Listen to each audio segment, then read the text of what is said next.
تسمعون وأطيعوا عباد الله لعلكم تفلحون.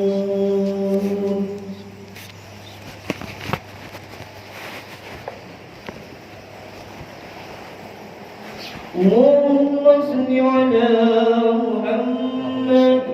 اللهم صل على سيدنا محمد. اللهم صل على سيدنا وحبيبنا وشفيعنا ومولانا محمد.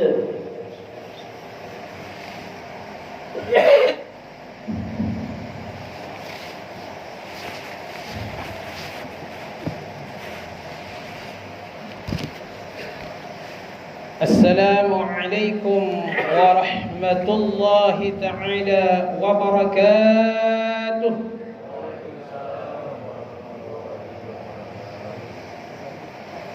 الله أكبر الله أكبر الله أكبر ولله الحمد. الله أكبر الله أكبر الله أكبر ولله الحمد.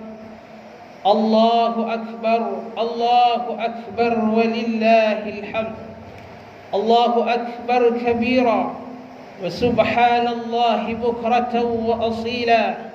لا إله إلا الله ولا نعبد إلا إياه مخلصين له الدين ولو كره الكافرون. لا إله إلا الله وحده صدق وعده ونصر عبده وأعز جنده وحزم الأحزاب وحده. الحمد لله الواحد القهار العزيز الغفار مكور الليل على النهار تذكرة لأولي الألباب والأبصار تبصرة لذوي الألباب والاعتبار الذي أيقظ من خلقه من اصطفاه فزهدهم في هذه الدار وشغلهم بمراقبته وإدامة الأفكار ملازمة الاتعاد والادكار ووفقهم للدأب في طاعته والتأهب لدار القرار والحذر مما يسخطه ويوجب دار البوار والمحافظة على ذلك مع تغاير الأحوال والأطوار.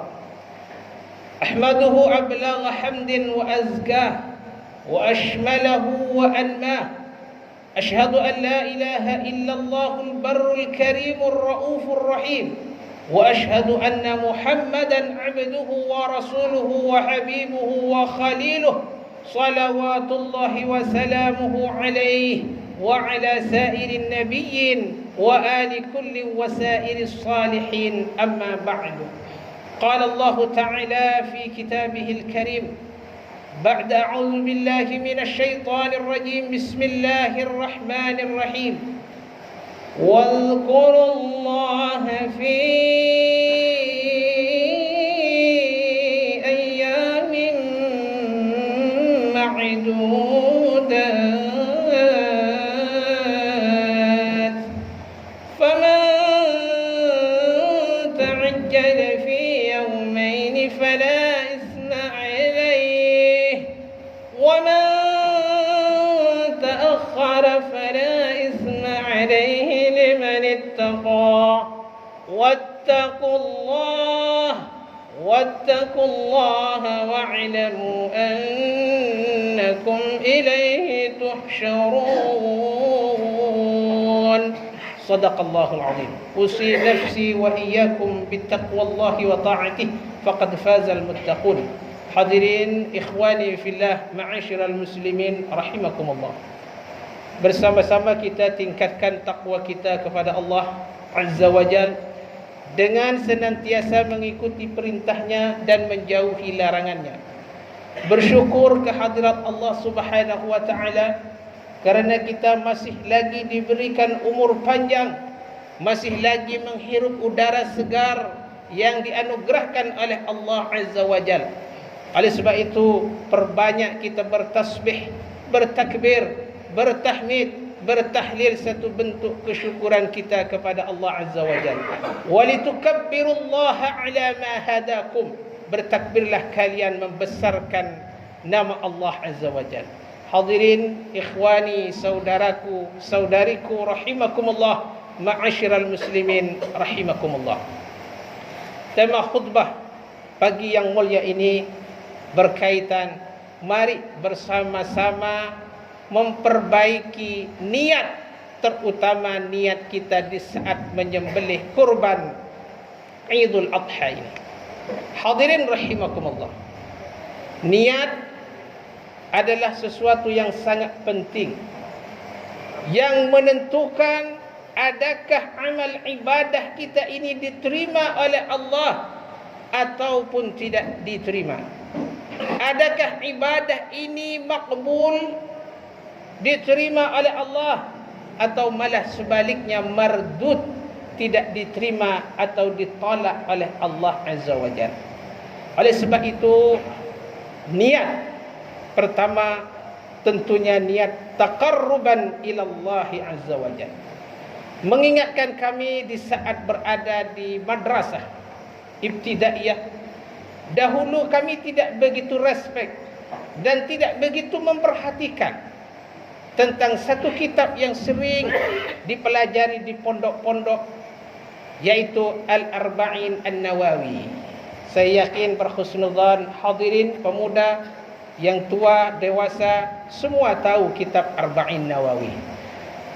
Tetapi adakah panjenengan berfikir kenapa musannif pengarang kitab itu memulai kitabnya dengan babun niat? Satu lagi kitab Tanbihul Ghafilin mengingatkan orang-orang yang lupa. Pertama dibuka kitab itu babul ikhlas. Satu tema, tajuk, judul yang sangat erat kaitannya untuk menentukan ibadah ini mardud, ditolak ataupun makbul. Makbul diterima atau mardud ditolak, wal a'yadzu billah. An-niyat, hadis yang saya juga yakin panjenengan hafal semua. Innamal a'malu bin niyat. Semua sesuatu tergantung pada niatnya. Bisa jadi amalan-amalan yang kelihatannya duniawi, tidak berbentuk ibadah khusus kepada Allah, tetapi dengan niat yang baik menjadikan makbul, diterima oleh Allah. Kita mencari nafkah yang halal, niat karena Allah, langkah demi langkah ditulis oleh Raqib wa Atid pahala besar. Sebaliknya salat kelihatannya zahiran lil akhirah, tetapi kalau diniatkan di dalam qalbu hati panjenengan tidak karena Allah, maka jangan bermimpi amal-amal ini diterima oleh Allah. Wal a'yadzu billah.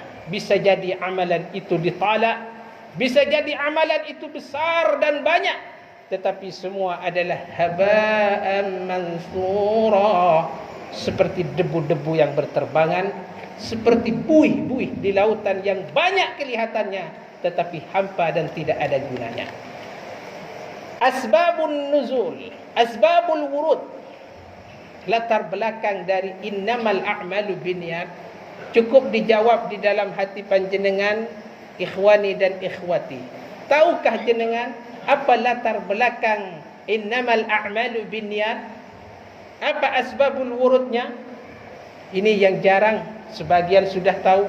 Saya yakin para kiai, ustaz, Masya Allah, hafal dan tahu hatta kepada asbabul wurud.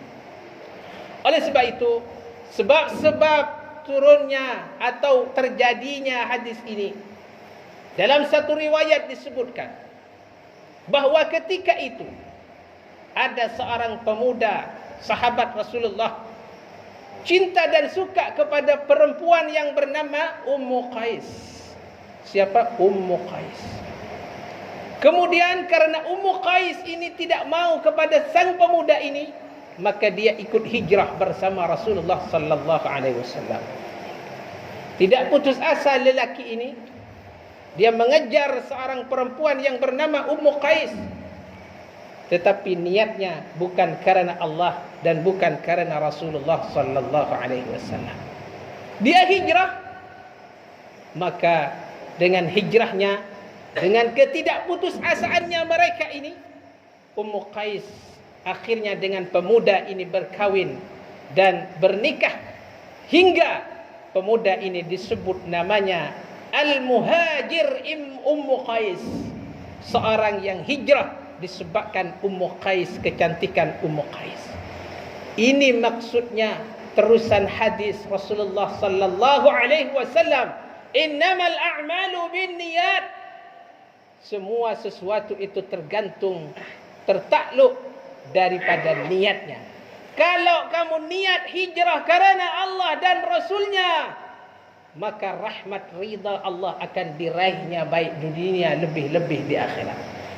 Tetapi kalau hijrahnya bukan karena Allah, maka amalan itu haba'an mansura.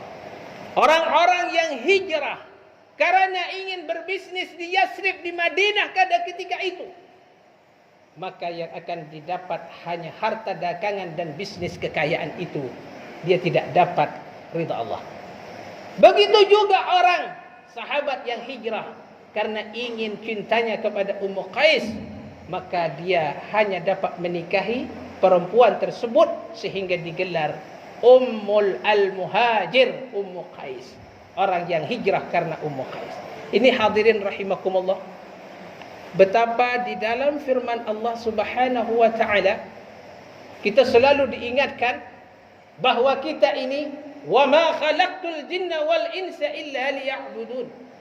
Tidak diciptakan manusia dan jin melainkan kita menghambakan diri, mengabdi, menyembah kepada Allah. Salat hari ini satu bentuk kita penghambaan diri, mengabdi kepada Allah Azza wa Jalla. Dalam ayat yang lain, ini yang juga ditekankan dan perlu diingat, wa ma umiru illa liya'budullaha mukhlishin. Tidak diperintahkan kalian, kita, saya, jenengan, melainkan ikhlas karena Allah Azza wa Jalla. Inilah salat. Setiap salat diajarkan oleh Allah dan Rasulullah, takbir Allahu Akbar diniatkan, dilafazkan oleh lisan, diniatkan di dalam hati. Salat subuh karena Allah, salat zuhur karena Allah, salat asar karena Allah, salat maghrib karena Allah, salat isya karena Allah, salat duha karena Allah, salat Idul Adha karena Allah. Ini pentingnya niat yang kelihatannya sepele tetapi menentukan sama ada ibadah ini makbul atau mardud. Hadirin rahimakumullah, ikhwani ikhwati, moga-moga kita semua dirahmati oleh Allah Azza wa Jalla. Oleh sebab itu hadirin rahimakumullah, di dalam niat kita kembali kepada sejarah yang ada di dalam Al-Quranul Karim. Satu kisah mengenai Habil dan Qabil yang selalu diingat, saban tahun diingatkan kepada saya dan hadirin sekalian. Kenapa dua putra Habil dan Qabil, satunya kurbannya diterima dan satunya tidak diterima?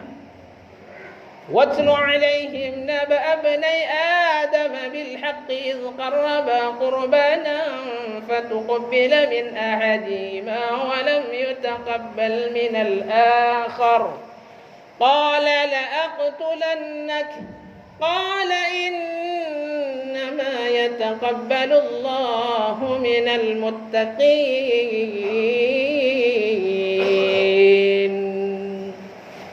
Habil dan Qabil, ceritakan Muhammad kepada mereka, keturunannya Adam, Habil dan Qabil, yang sama-sama berkurban diperintah oleh Allah, kurbanan, berkurban, mendekatkan diri kepada Allah.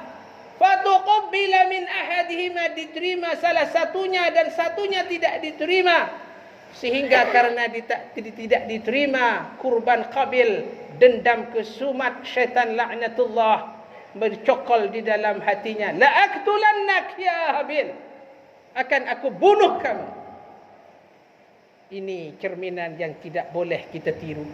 Dan ini penyakit yang bahaya di antara kita, yang kadang-kadang salah sedikit ingin memukulnya, bahkan tidak segan-segannya untuk membunuhnya. Na'udzubillahi min dzalik. Al-qatil wal maqtul finnar, membunuh dan yang dibunuh keduanya neraka. Tetapi sifat yang mulia dari Habil, sedikit pun kalau bahasa kita, qala lam aqtulaka aidan, aku tidak akan membunuhmu. Innama yataqabbalullahu minal muttaqin. La in basatta yadayya, la in basatta ilayya yadaka litaqtulani ma ana bibasitin liaqtulak, ma ana bibasiti yadiya liaqtulak. Kalau tangan kamu bergerak untuk membunuhku, sedikit pun aku tidak akan menggerakkan tanganku untuk membunuh kamu. Inni akhafullaha rabbal alamin, aku takut kepada Allah. Inni uridu an tabu'a bi ismi wa ismika, biarlah dosaku dan dosa kamu yang kamu bawa menjadi kerugian dan penyesalan. Itulah balasannya orang-orang yang zalim. Kata Allah, kenapa diterima? Qabil tidak diterima, Habil kurbannya diterima. Karena kata Allah, innama yataqabbalullahu minal muttaqin. Karena yang diterima itu adalah niat takwa, ikhlas, taqarruban ilallahi azza wa jalla. Hadirin rahimakumullah. Kita juga lihat, mengingatkan sejarah Ibrahim.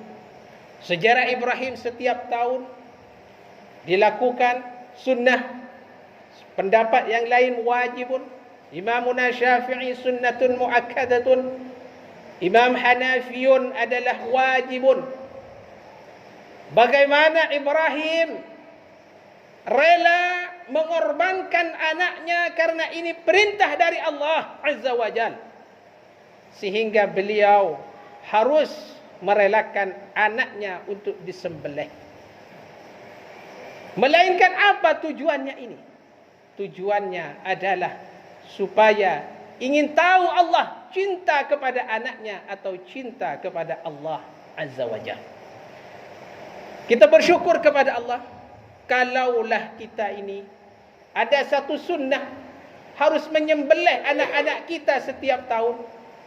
Wa na'udzubillah min zalik, tidak begitu. Tetapi mampukah kita? Kita semua ingin menjadi Habibullah, kekasih Allah, Khalilullah, kekasih Allah. Tetapi kita tidak mampu tanpa pertolongan Allah. Ibrahim tidak mampu tanpa pertolongan Allah. Apalagi kita harus menyembelih anak kita. Anak kita sakit, ya Allah, biarlah sakit itu ada pada kita. Anak kita batuk, biarlah batuk itu ada pada kita. Anak kita panas demam, biarlah panas itu ada pada kita. Apalagi kalau Allah perintahkan untuk menyembelih anak-anak kita. Maka Allah tidak menginginkan itu. Allah ingin menguji sejauh mana cintamu kepada Allah, dan cintakah kamu lebih kepada Allah daripada harta-harta kamu. Oleh sebab itu hadirin rahimakumullah, dalam sebutkan ma la yudraku kulluhu la yutraku kulluh, sesuatu yang tidak dapat dicapai kesemuanya jangan kau tinggal kesemuanya. Ayyamut tasyrik, ayyamun nahar, hari ini ayyamun nahar, ada yaumut tarwiyah, ada yaumul arafah. Hari ini ayyamun nahar adalah hari menyembelih kurban. Yaumul akli wasyurbi, dan besok 3 hari setelah yaumun nahri disebut ayyamut tasyrik. Kesemuanya adalah yaumul zabhi, boleh menyembelih, masih lagi dianjurkan sunnah muakkadah pada hari ini dan 3 hari setelah ini. Sunnah muakkadah bersama-sama untuk niat yang baik karena Allah. Jangan putus asa kalau dahulu belum lagi berkorban. Maka hari ini, karena waktu dan umur kita tidak tentu, mudah-mudahan kita dipanjangkan umur kita. Mudah-mudahan kita menjadi husnul khatimah. Mudah-mudahan kita dekat dengan Allah dan dekat dengan Rasulullah. Maka bersama-sama keluarkan sebahagian harta-harta itu untuk berkorban taqarruban ilallah subhanahu wa ta'ala. Imam Syafi'i berpendapat sunnah muakkadah. Al-Imam Hanafi Wajib. Batasan wajibnya sampai kapan? Kalau kita diberikan kemampuan. Teringat saya waktu berada di Malaysia. Alhamdulillah tahaddus bin ni'mah. Sebelum itu pernah ada di Arab Saudi. Alhamdulillah bin ni'matillah.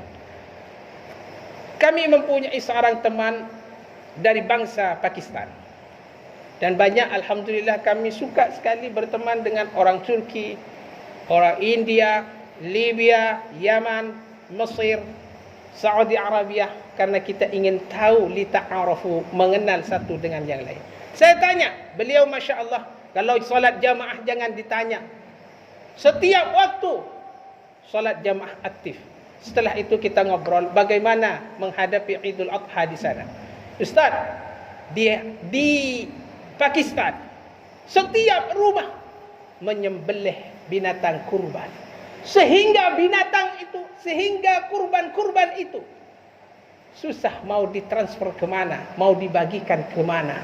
Dari banyaknya daging-daging kurban, karena taat kepada Allah, taat kepada perintah Allah, karena berpegang wajib. Oleh sebab itu, kita ini sebahagian kalau dengan hukum-hukum yang mendekatkan diri kepada Allah, malah mencari yang sunnah. Oh, ini kan sunnah Ustaz. Oh, ini kan mubah. Tidak sunnah, tidak wajib Ustaz. Maka kita sebagai tanda mendekatkan diri kepada Allah, yang ada kemampuan harta, banyak aset-asetnya, rumahnya banyak, sewaan kontraannya banyak, emas-emasnya banyak. Jangan dusta dan jangan bohong. Allah alimun bidzatis sudur. Allah tahu. Tidak ada kata terlambat. Masih ada lagi waktu. Tambah kurban-kurban itu. Bukan niat mengembirakan, takmir dan lain sebagainya. Tetapi niat karena Allah Azza wa Jalla. Pakistan satu contoh, dan banyak negara-negara yang lain. Setiap rumah penyembelih kurban. Bahkan yang ada kemampuan, di rumah itu ada 2 dan 3 orang yang menyembelih kurban. Bagaimana dengan kita? Tapi alhamdulillah sudah ada beberapa ekor. Ini juga alhamdulillah bersyukur kepada Allah. Kenapa Imam Hanafi mewajibkan? Dalam hadis disebutkan, man wajada sa'atan, barang siapa yang diberikan kemampuan oleh Allah. Makna mampu adalah batasannya nisabnya emas, sudah sampai kepada nisab emas.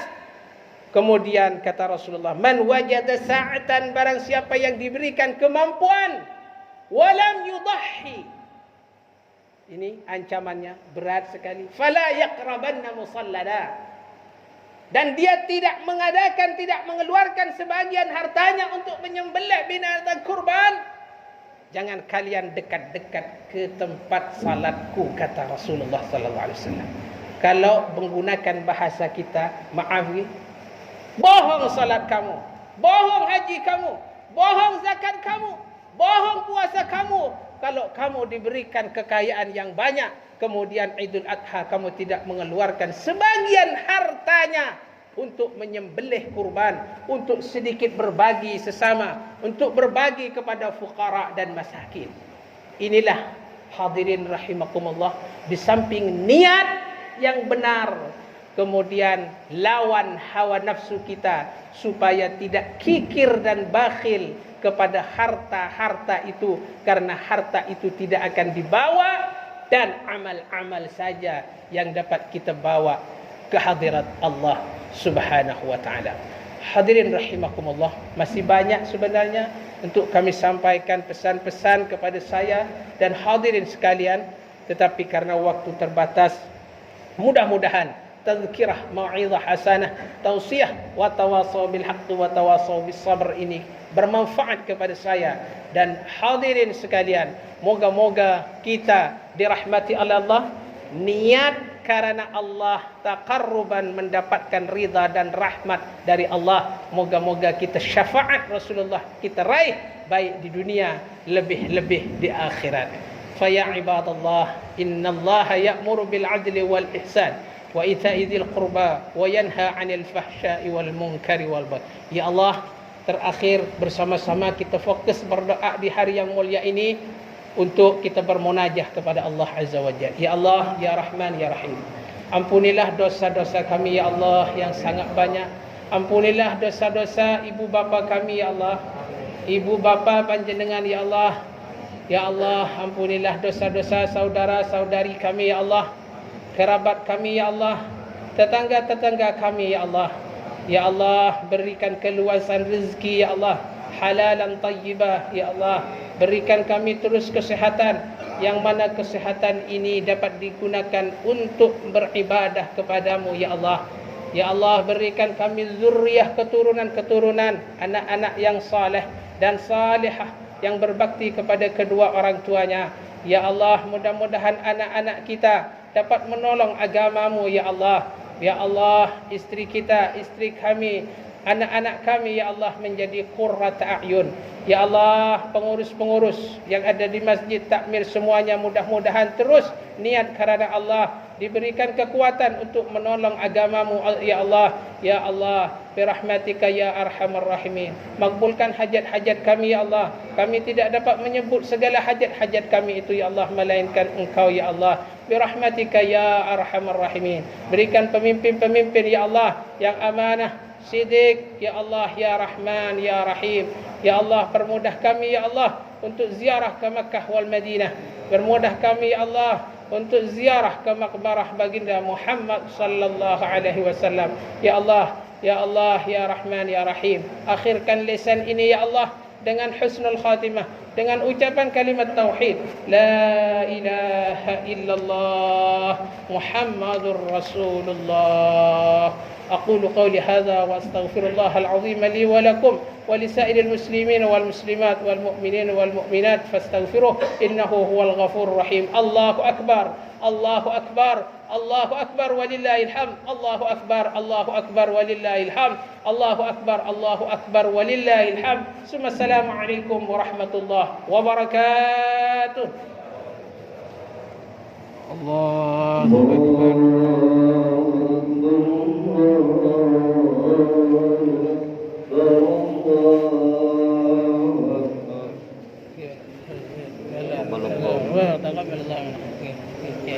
Allah